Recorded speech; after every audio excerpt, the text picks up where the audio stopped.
Prepper stockpiles don't only have to be about essential survival items.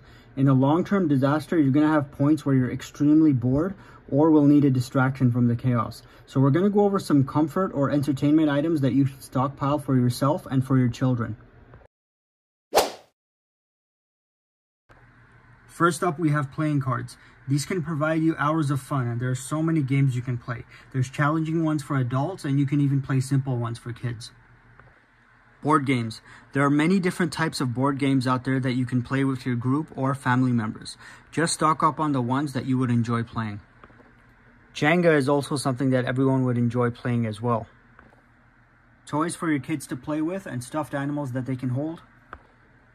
Slimes are really popular right now. The videos are all over YouTube and have millions of views. This is something that kids can spend hours playing, and there are even adults who play around with these because it helps them focus on work. Same with fidgets and poppets, another thing that can help keep kids and adults busy for a long time.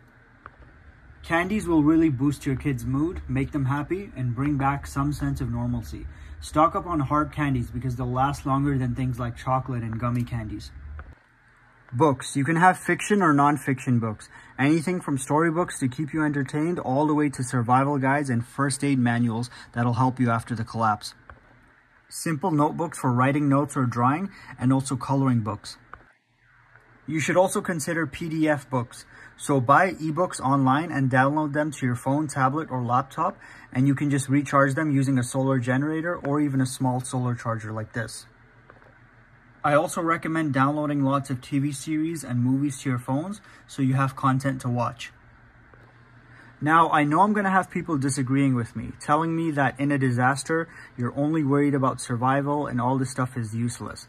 But in a really long-term collapse scenario, once you've gotten to a point where you're kind of used to everything and completed all your essential daily tasks like fletching arrows, gathering firewood, purifying water, hunting for food, and everything else, you're going to want something to do at the end of the day.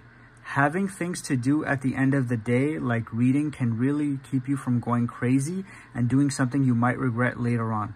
Also, think about your kids. When they have to sit in the car for a few minutes, or you ask them to sit and wait for something, they can be extremely impatient. You have to understand that the need for distraction and entertainment will be even higher post-collapse. Alright guys, that's all for today's video. Thanks for watching.